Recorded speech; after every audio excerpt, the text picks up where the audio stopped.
Deuxième affirmation, si tu veux être riche, il faut absolument acheter un bien immobilier le plus tôt possible. C'est vrai ou c'est faux? C'est pas forcément vrai, mais quand même, je pense que oui, faites-le parce que même acheter votre résidence principale.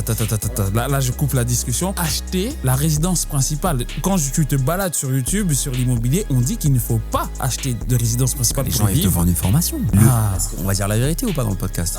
Eux, ils prêchent pour leur paroisse. Ils vendent des formations, donc ils vont pas te dire ça. Moi, je m'en fous, j'ai gagné mon argent dans les parkings. La vérité, c'est que oui, c'est pas considéré comme un investissement si t'achètes ta RP, mais en réalité, en France, c'est exonéré de plus-value. Celui à 18 ans qui achète son appart, s'il le revend à 28 ans pour se lancer dans l'entrepreneuriat et qui fait 100 000 de plus-value, il a 100 000 pour mettre dans sa boîte. Ouais. C'est la meilleure des niches fiscales pour démarrer à entreprendre.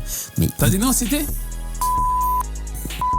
pour faire du Airbnb, du locatif, des immeubles de rapport, parfois ces arnaques. Moi, j'ai fait du locatif parce que j'avais envie vraiment d'accélérer fort et j'avais pas les moyens d'acheter une RP à Paris. Ouais. Si j'avais habité à la campagne, j'aurais pas acheté des parkings. Ok. Mais j'ai acheté du parking parce que Paris c'était trop cher. Donc en fait, tu t'adaptes à ta région. J'ai acheté des parkings parce que j'étais à Paris, dans les quartiers un peu chics et que l'IMO était déjà trop élevé. Intéressant comme point de vue.